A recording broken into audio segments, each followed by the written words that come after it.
दोस्तों, दुनिया में जब भी अजीबोगरीब और खतरनाक जानवरों को खाने की बात आती है तो हमारे जहन में चाइना का नाम ही आता है, क्योंकि चाइना में कई चीज़ों को तो जिंदा भी खाया जाता है। और आज हम भी आपको चाइना की कुछ खतरनाक डिशेस के बारे में बताएंगे जिन्हें देखकर आप वाकई में चौंक जाएंगे।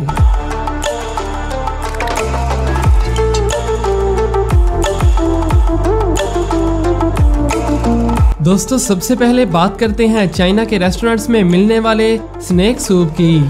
सांप एक खतरनाक और जहरीला जानवर है जिसके पास भी जाना खतरे से खाली नहीं होता, क्योंकि अगर ये किसी को काट लें तो फिर उसका बच पाना नामुमकिन ही होता है। लेकिन अगर बात करें चाइना की तो वो बड़े मजे से इसे भून कर खाते हैं, क्योंकि उन्हें कोई फर्क नहीं पड़ता कि चीज कितनी जहरीली और खतरनाक है। जैसा कि आप इस वीडियो में भी देख सकते हैं कि चाइना के एक होटल में कैसे सांप का सूप बनाया जा रहा है। सबसे पहले आदमी ने सांप को अच्छी तरह से धोया, फिर उसने उसकी खाल को अच्छी तरह से छीला और फिर उसकी बॉडी को चीरकर उसके छोटे छोटे टुकड़े कर दिए।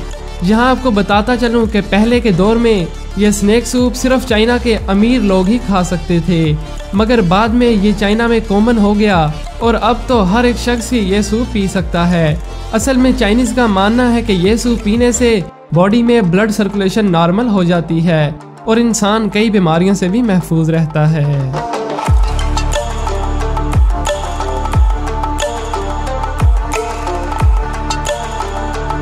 अब बारी आती है मगरमच्छ की। आज तक आपने यही सुना होगा कि मगरमच्छ का शुमार दुनिया के खतरनाक जानवरों में होता है, जो कि इंसानों को भी निगल सकता है। मगर चाइना में तो ये कहानी ही उल्ट है, क्योंकि अगर आप चाइना में हो तो आप वहाँ मगरमच्छ की मुख्तलिफ डिशेस ट्राई कर सकते हो, क्योंकि चाइना में तो ये आम है और उन्हें मगरमच्छ का गोश्त मुर्गे की तरह लजीज लगता है। और चाइना में आपको मगरमच्छ की मुख्तलिफ डिशेस में crocodile soup, crocodile gravy, crocodile कढ़ाई और तंदूरी मगरमच्छ जैसी डिशेस खाने को मिल जाएंगी।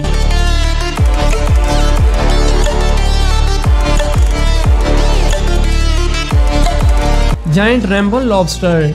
दोस्तों, अब देखिए इस खूबसूरत और कलरफुल क्रिएचर को, जो कि गेंट रेनबो लॉबस्टर के नाम से जाना जाता है, जो कि चाइना के अलावा जापान और थाईलैंड में भी खाया जाता है। और इसे देखकर ऐसा ही लगता है कि जैसे इस पर आर्ट बनाया गया हो, और इसी वजह से इसे रेनबो लॉबस्टर कहना कुछ गलत नहीं है। आप ये बात जानकर हैरान हो जाएंगे कि ये दुनिया की कुछ महंगी डिशेस में से एक है जिन्हें सिर्फ अमीर लोग ही खा सकते हैं। और इसकी वजह है इसकी प्राइस, क्योंकि अगर किसी को यह डिश खानी हो तो उसे इसके लिए 600 अमेरिकी डॉलर्स यानी 70 से 80 हजार रुपए खर्च करना होंगे।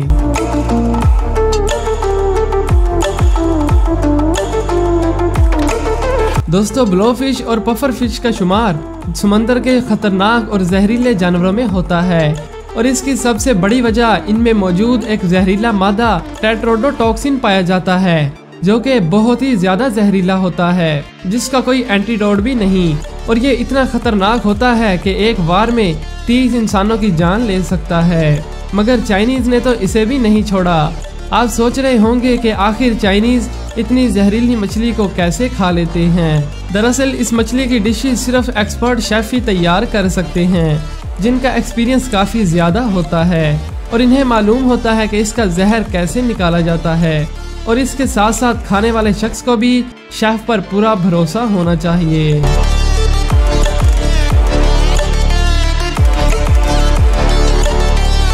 दोस्तों, स्कॉर्पियन यानी बिच्छू का शुमार भी दुनिया के खतरनाक जानवरों में होता है, मगर चाइनीज तो इसे भी नहीं छोड़ते। चाइना में तो ये फ्राई, रोस्टेड, ग्रिल करके और यहाँ तक के जिंदा भी सर्व किए जाते हैं, जो कि आपको आम स्ट्रीट फूड के तौर पर देखने को मिल जाएंगे। यहाँ आपको बताता चलूं कि बिच्छू को पकाने से पहले इनमें से जहर को भी निकाला नहीं जाता, बल्कि आग पर पकते हुए इसका जहर खत्म हो जाता है। लोग इन्हें घर पर नहीं पका सकते, बल्कि ये सिर्फ रेस्टोरेंट्स में ही मिलते हैं, क्योंकि ये गवर्नमेंट की तरफ से ऑर्डर दिया हुआ है। ये भी सुनने को मिलता है कि बिच्छू का टेस्ट कीचड़ की बदबू जैसा होता है, मगर पता नहीं कि चाइनीज इसे कैसे खा लेते हैं। और आपको ये मेन्यू वहाँ के तकरीबन हर रेस्टोरेंट में ही देखने को मिल जाएगा।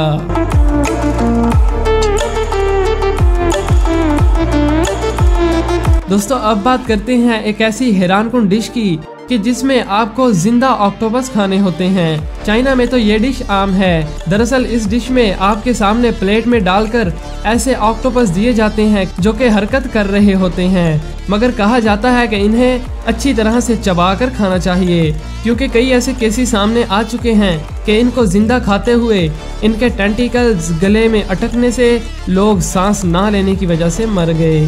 तो दोस्तों ये थी ऐसी हैरानकुन और खतरनाक जानवरों की डिशेस कि जो सिर्फ चाइना में ही खाई जाती हैं। उम्मीद है कि आपको ये वीडियो पसंद आई होगी। Thanks for watching.